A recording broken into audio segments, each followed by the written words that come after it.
Hello everybody, Demon Red Mist here, and I've come on to do a couple of laps around Circuit de Barcelona Catalunya Grand Prix layout, and I've been waiting for this one for a while, really. Excuse me.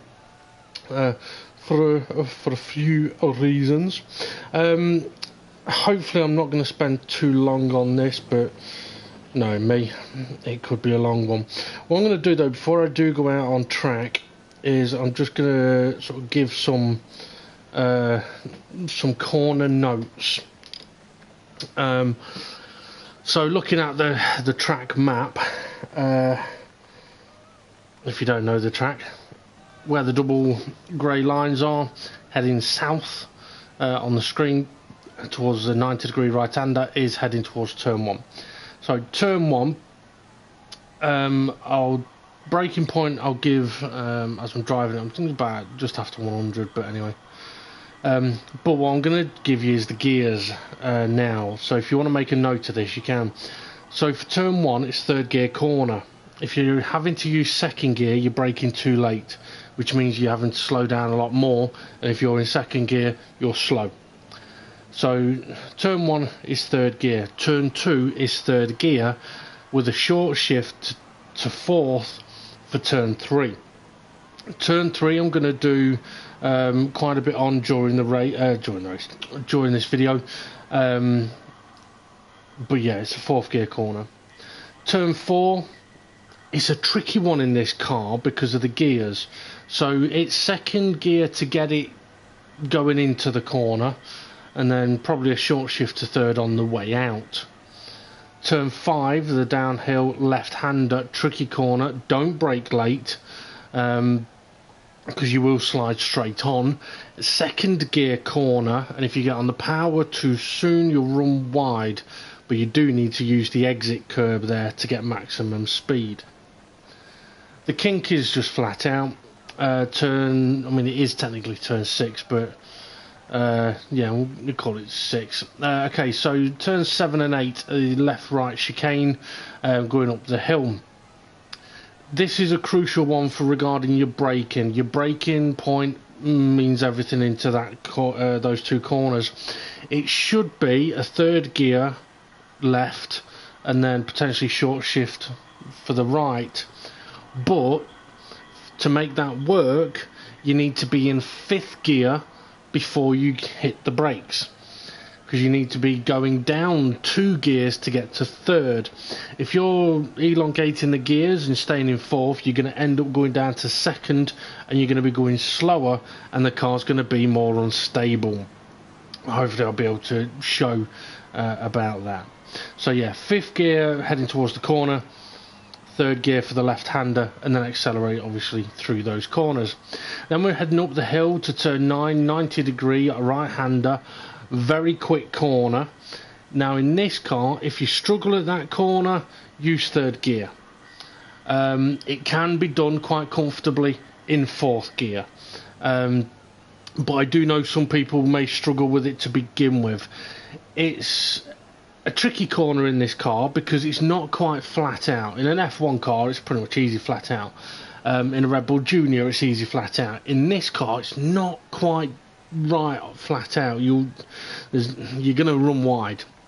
But at the same time, you don't need to be doing braking or heavy braking for that corner, because if you do, you're going to get smashed, because it is a very, very fast corner.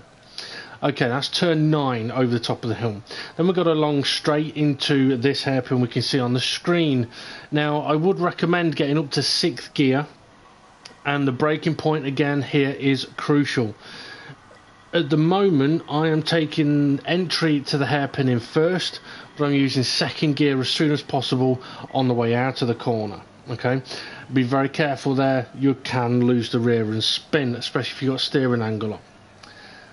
Left kink is flat out. We'll use a bit of the curb, but then the braking is crucial for the loopy right-hander, so 12, because if you brake too late, then you'll still be on the brakes as you're going around the corner. which means you're not going to have the grip on the front end, which means you're not going to be going round the corner, and you're going to end up losing time. So the trick to that one is to get your braking done before you do your steering, and then when you're doing your steering, be patient on the throttle up to a point, and then be as fast as possible on the way out of the corner. Then we're into the final combination of corners. We've got a third gear right-hander, which leads into a second gear chicane.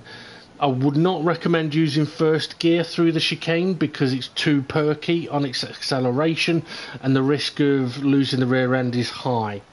I know on the commentary video, which you won't have seen yet, on the commentary video I do mention that with this final chicane, to be the fastest through there you have to straddle the curbs. Unfortunately in this car it can't cope with straddling the first one, at least not consistently.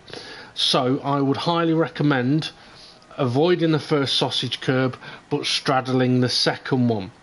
Trick to those corners though is, don't try going too fast on the way in or between the two corners, because the faster you go or try going between the corners, the slower you're probably going to go on the exit.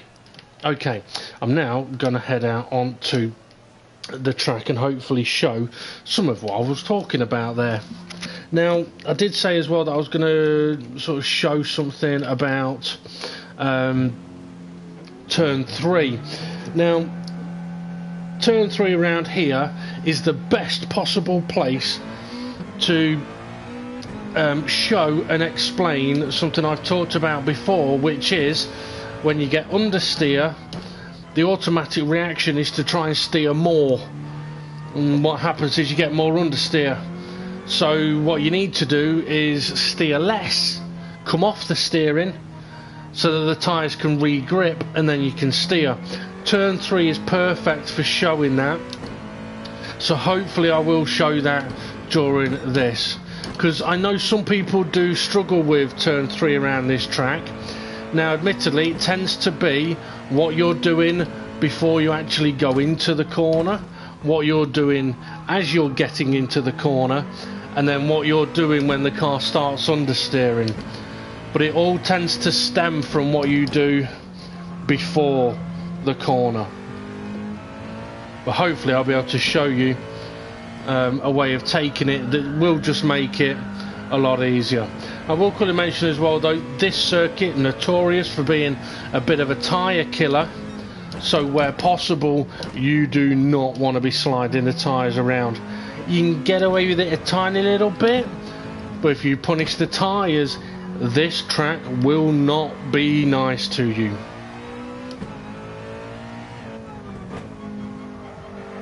Okay.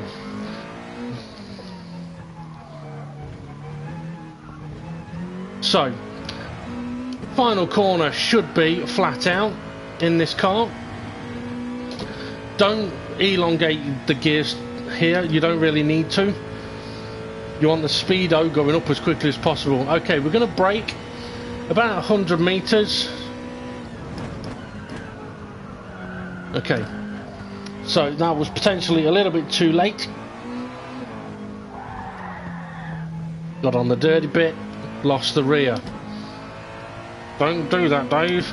Okay, now it's possible I didn't brake enough into turn 1 either. Okay. Now, I found with this car that unfortunately the gears are just, because we're on the standard gear ratios, the gears are just not quite right to maximise around this circuit, but you'll be alright with a little bit of short shifting. You're better off doing that than trying to elongate the gears.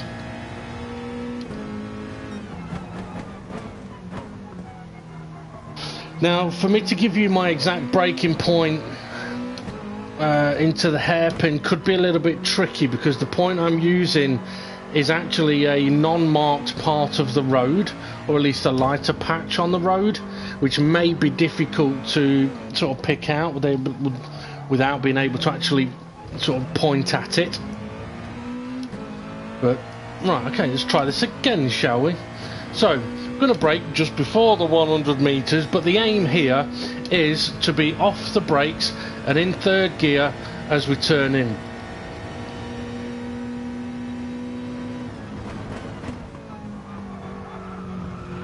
Patient through one, little lift through two, short shift to fourth, little lift. Lift before you actually get into this corner. Now you may wonder why.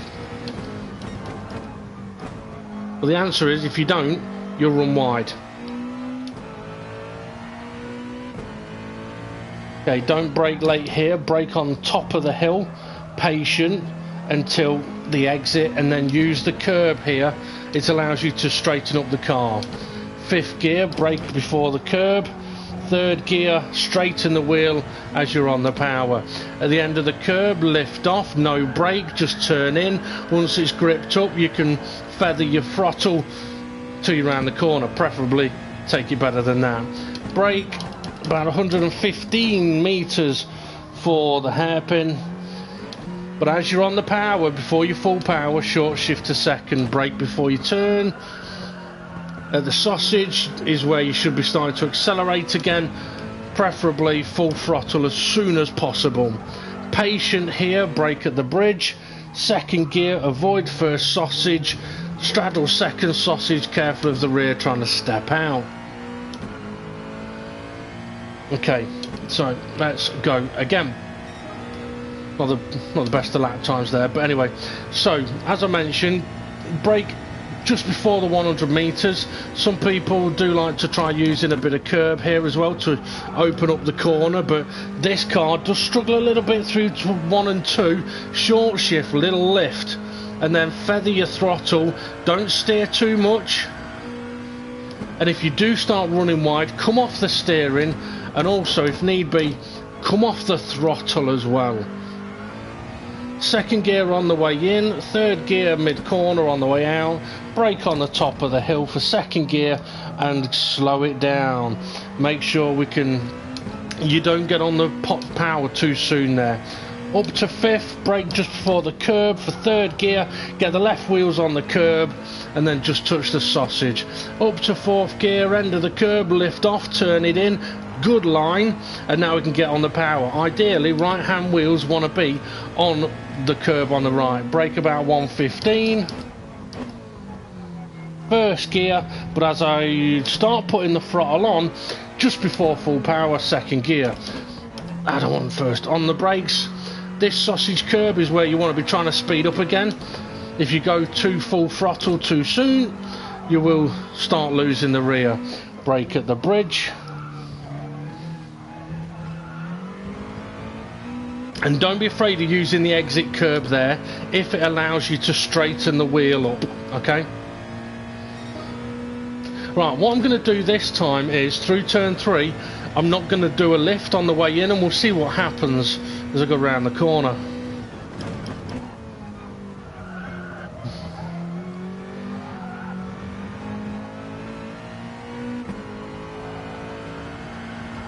Okay, I'm going wide. Okay, so I didn't lift off on the way in, and I didn't lift off on the way through, and then when the understeer started coming, I tried steering more and just went straight off.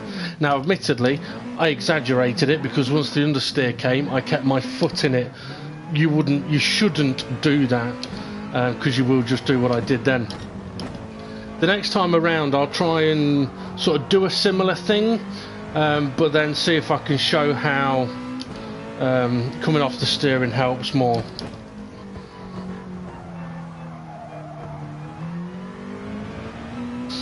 Okay, now this is a corner where I know a lot of people approach it in fourth gear. Well, I say doing that, you can do it, but when you do it at sort of racing speed, it does make it trickier. As I said, you can use third gear here, but if you're using third gear, you can do it almost full throttle, but you end up bouncing off the limiter. So personally, I think it's better to do it in fourth gear and just make sure you turn in soon enough. This corner's all about being patient on the way in, but then being quick on the way out.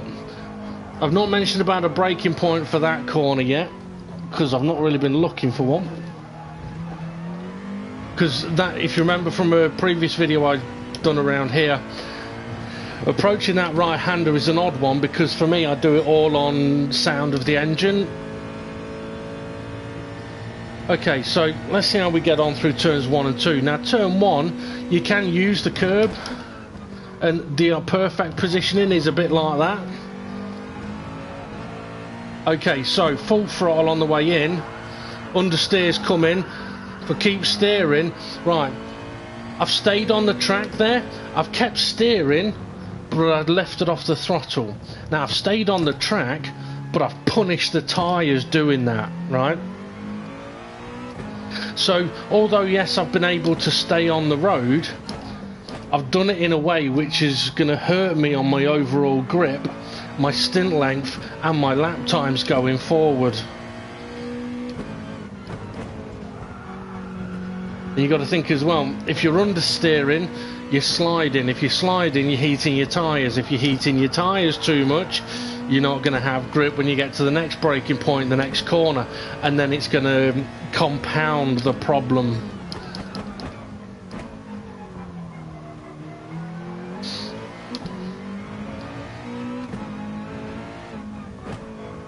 Okay, so I am just kind of cruising around a little bit here while I sort of show what I'm trying to do around turn 3.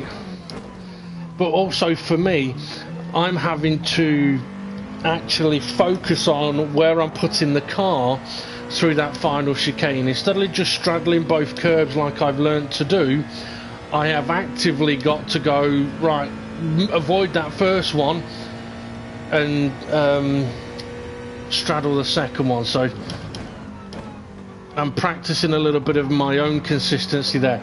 Okay, so this time, right, here's the understeer, and the tyres are hurt too much. So on that occasion, it's interesting that as I've gone round the track, the tyres have hurt so much there that even though I came off the steering and I lifted off the throttle, the car has just gone straight on. So the previous lap I was able to save the car, that lap couldn't save the car because I've punished the tyres too much, right? It's something that's definitely worth remembering as you're going round, that every time you hurt the tyre, it does have a lasting effect.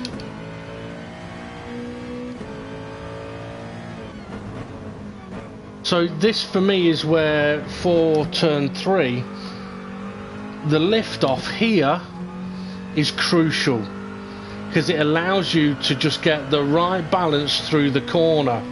Then you can build your speed through the corner, and then if you start getting a little bit of understeer, it's not so much that it's instantly going to throw you off the track, but it'll be enough that will make you realise, okay, I need to come off my steering a little bit here and perhaps come off the throttle a little bit. So we'll see how that goes. Anyway, right, let's see if we can, oh excuse me, focus a little bit. Oh.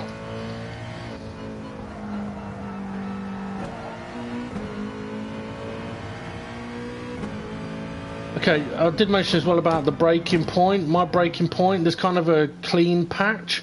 Like there's tyre marks here, tyre marks, and then just in front of the bonnet now is a kind of little clear patch, and then there's tyre marks. It's easier to see at high speed from further away, but that's what I'm using as my personal braking point. But it is at about 115 metres.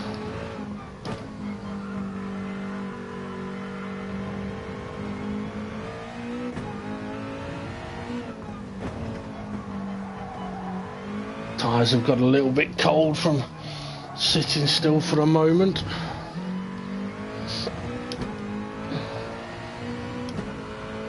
Okay, now one thing I will say as well, you can very much attack parts of this track differently in qualifying to the race.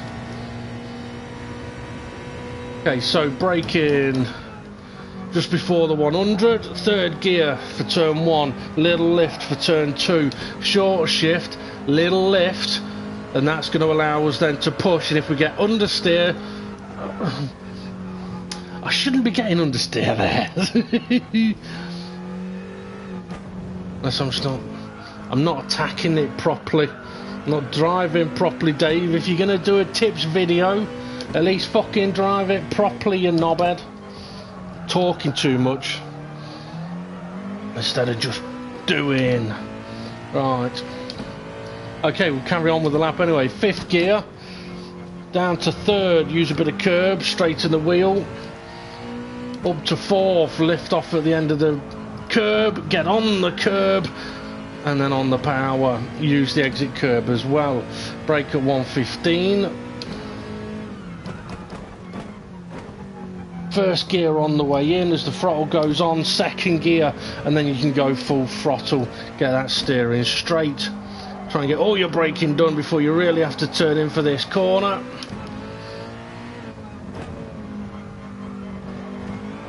Brake at the bridge. Straddle the 2nd one, and away you go. Now if you use 1st gear through that final chicane, the car will become very twitchy because of the rate of acceleration in 1st gear. Right, see if we can actually drive around fucking turn 3 properly now, shall we?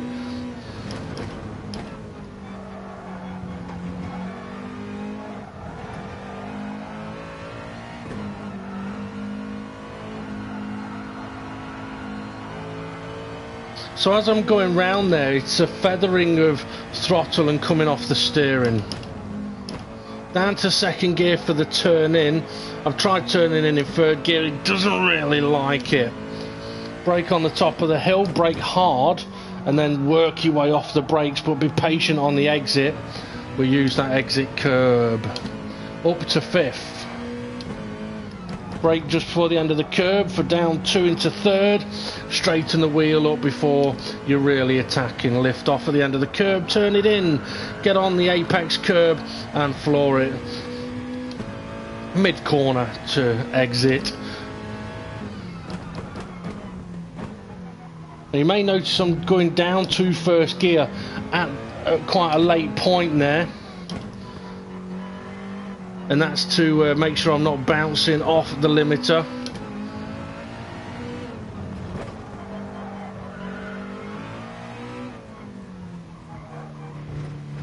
Clump the curb.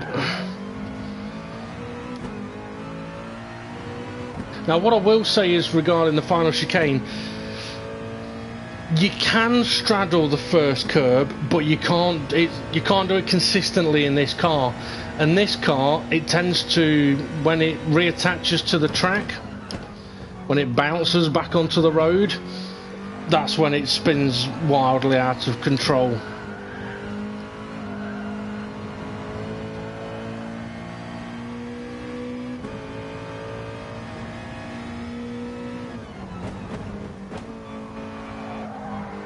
Now this might look a little slow going into some of the corners, and it does kind of feel it, but it's one of those situations where going in slower just allows you to come out so much faster.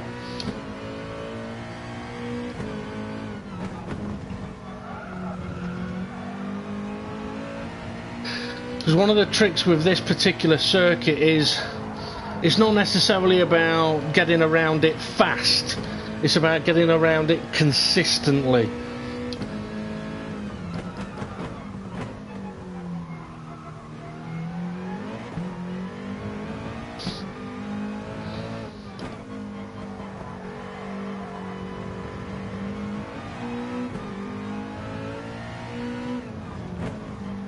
A little wide there. The thing as well with this circuit, it's a track that's so difficult to try and make up time that you may lose throughout the lap. You make an error in turn 1, you're not going to make that up throughout the rest of the lap, unless you've already messed up the rest of the lap previously. This is a track where if you make a big error and end up off the track, you have to be extremely careful through the next corners. otherwise you're going straight off.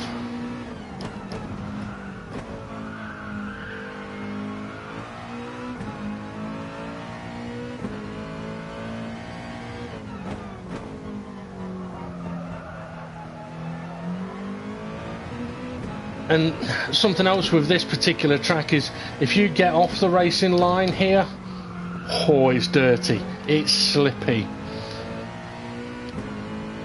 I mentioned as well about how you don't want to be sliding the car around too much, and that's where part of the using the short shifting and the consistency comes in, because you're going to look after the tyres a bit more and then they're going to look after you.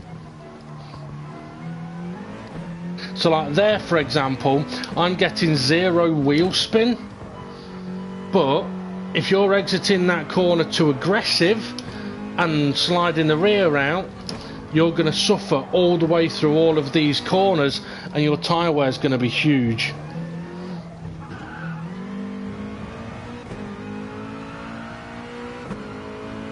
Okay, what I'm going to try and do now is just try and push the limits too much, really. So I'm going to break that a little bit later and see what happens.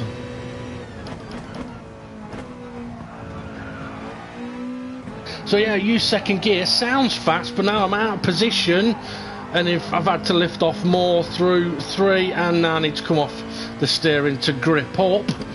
There we go. I'm going to brake at the bridge. Ooh, going straight on. So I've had to go down to second gear, but I've gone straight on and made an absolute mess of the corner. That's not stopping. Now I'm on the dirty bit. Now I've got to steer a lot as I'm on the power. Bloody awkward. Staying fourth. Now we're sliding because I was too late on the brakes and the gear's not right. Bouncing off the limiter and it's pushed me wide. Okay, let's okay, I didn't brake a lot later, maybe 20 meters, 25 meters. Completely missed the corner, annihilating anybody that would have been in front of me.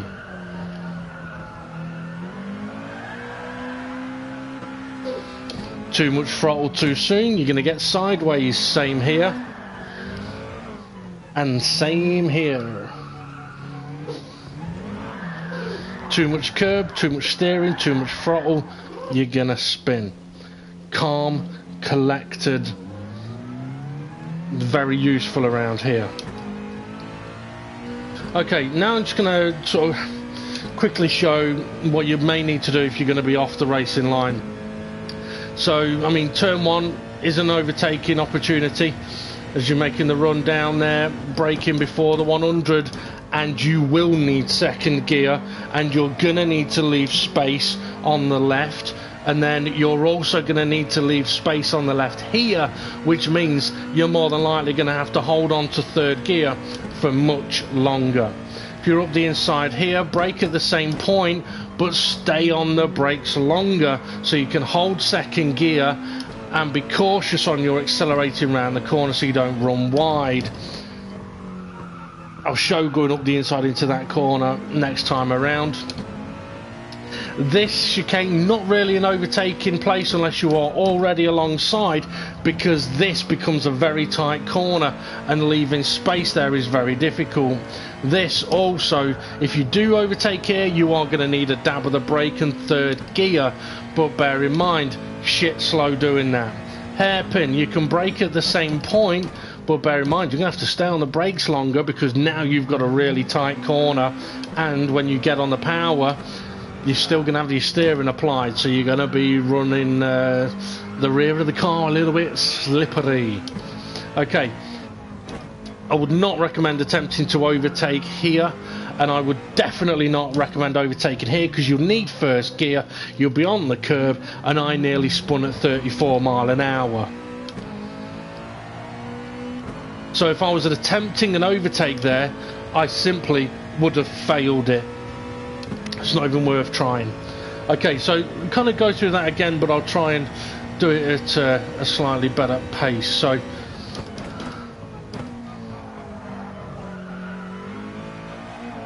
I'm having to lift off a lot.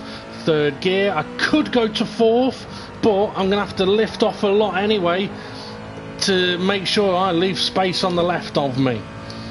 Okay, brake before the bridge. Stay on the brakes that little bit longer. Car wants to push on, but I've got to keep that tight line if there's a car next to me.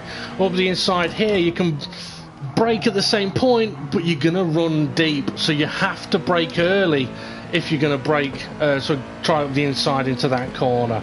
Again, you can brake at the same point here, but now you're going to be slower through the corner. Tricky one. If you're up the inside, you're going to need the brake, you're going to need third gear, you're also going to need to leave space for a car that's on the left of you. Okay, up the inside again.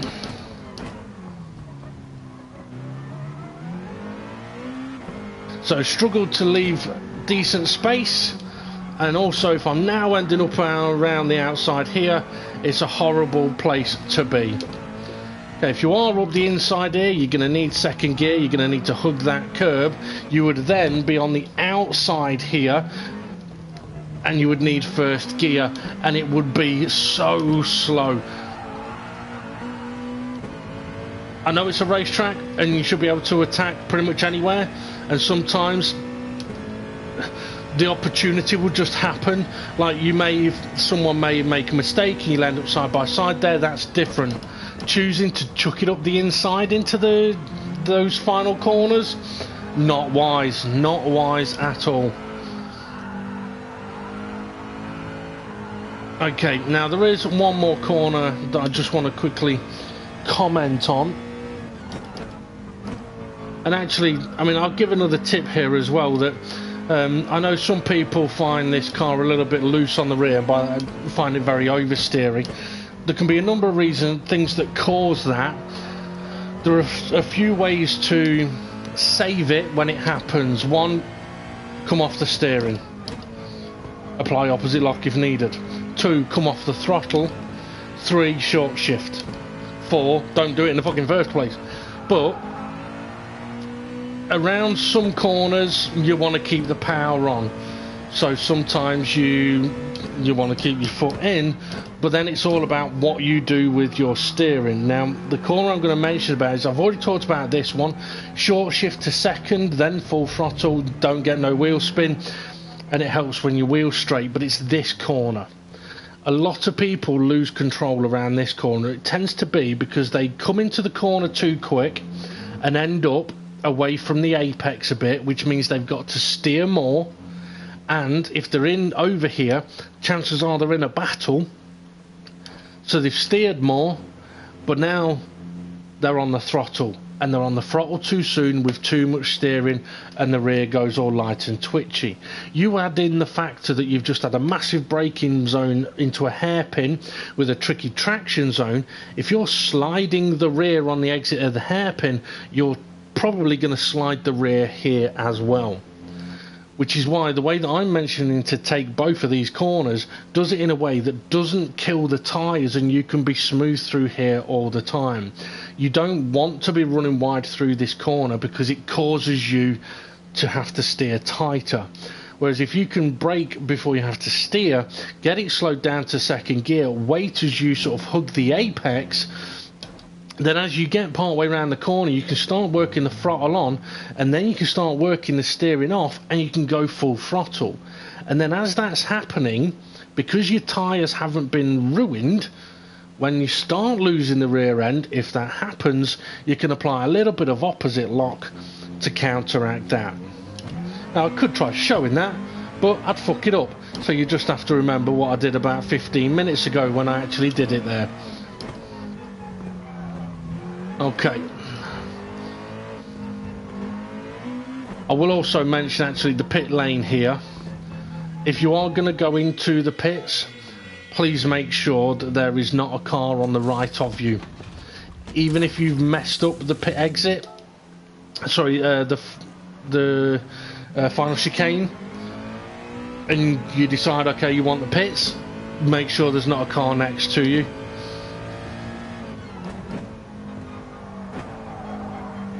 Okay.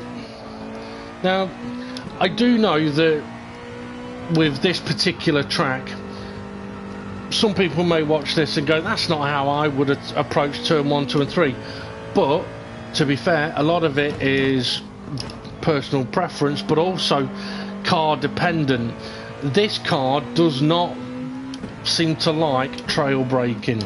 So whereas an F1 car, you can be braking all the way into through turn 1, this car doesn't like that. You do it, you're going to understeer through 1, then 2, then you're out of position, and then you're struggling through 3. So you might as well have just slowed it down a little bit earlier and been off the brakes when you're doing your steering.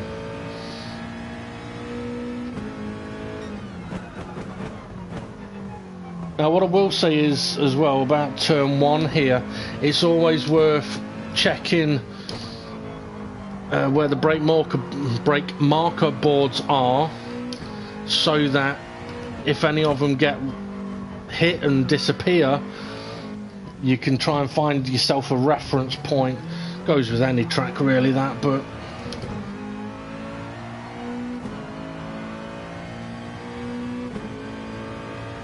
okay, so let's see if we can get this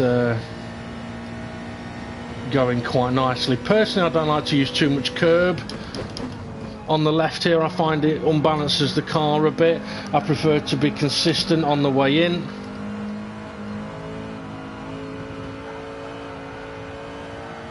Coming off the steering there allows it to grip up. If I'd have steered more, I'd have understeered off. So tiny little lifts of the throttle, tiny little turns off the steering angle. Oh, too much power too soon. Yeah, it makes a big difference.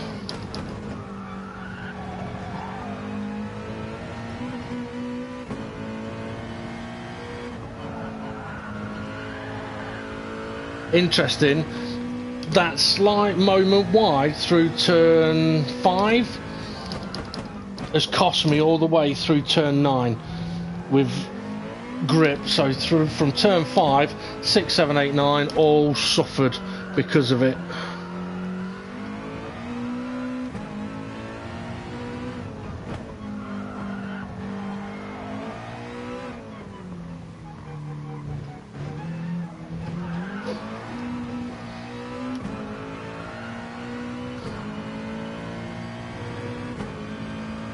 Not bad.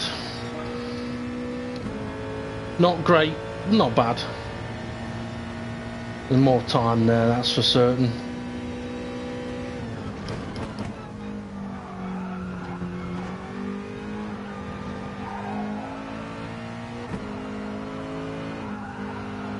Now this little lift that I'm doing into turn 3 there, you may think it's pointless doing a lift on the way in, but simply I find if you don't do it on the way in, you end up doing it on the way out. And if you're doing it on the way out, that means you're slowing down in an acceleration zone.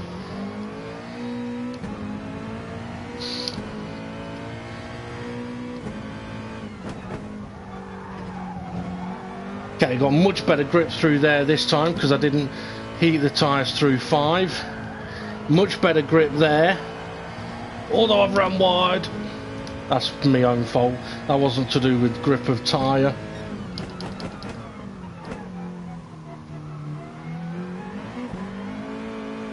On the power a little too soon with too much steering angle applied.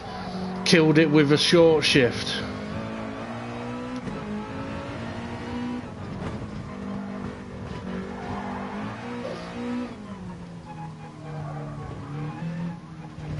Oh, too much curb.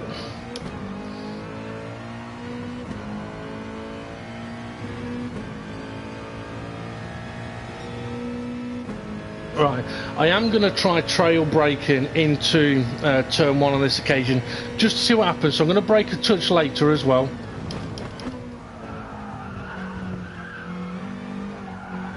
Ooh, okay, so I've made it through the corners. But I'm suffering now, look. I'm to come off the steering again. I mean, speed-wise, you'd say, not bad.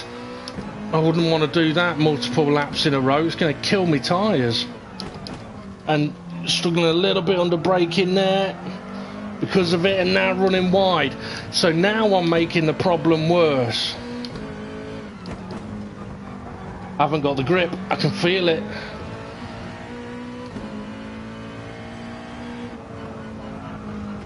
Turned in earlier because I didn't have the grip, but then I messed up the corner. So now I'm losing time all over the place just because I tried to trail brake into turn 1 and I hurt the tyres too much.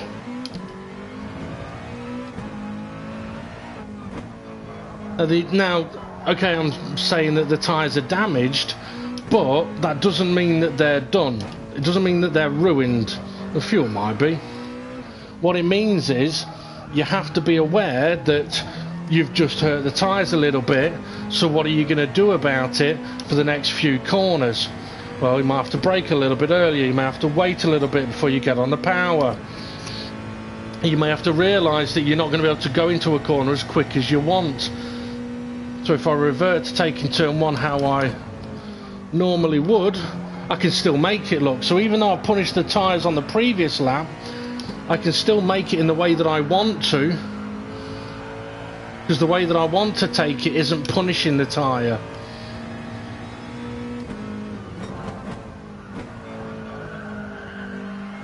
Struggled a little bit for grip there. That's simply because of the tyre wear. But I can feel that the grip has started to come back a little bit, but as it was pushed there and I needed that extra bit of steering, the grip wasn't there. Now I'm out of shape, but the grip was coming back. So being aware of it and driving within the tyre's capability doesn't mean that you've got to stop and change the tyres because you've had a little moment.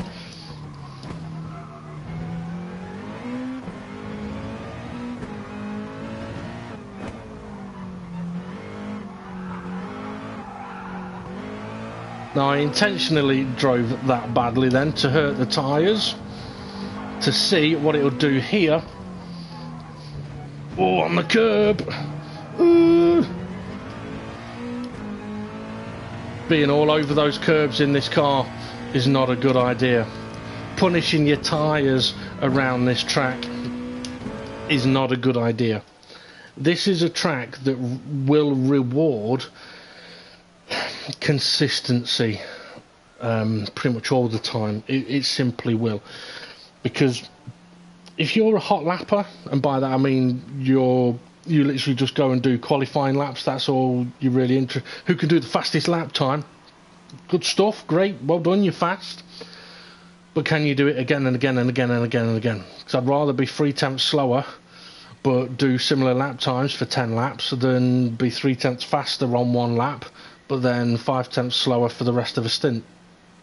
So this is a track that will really show that up. You look after your tyres around this track, they'll look after you. It's as simple as that. Not a big fuel burning track either, this one, which is a bit of a surprise. But if everyone's cautious through that final sector, it is a place where you can have some brilliant racing. Anyway, that's me done for this video. I hope some of my comments have helped, even if my driving's been a bit shit today. Obviously, I need to do more practice. Right, have a good one, everybody. Stay safe, stay home, and just play your games. See you in a bit.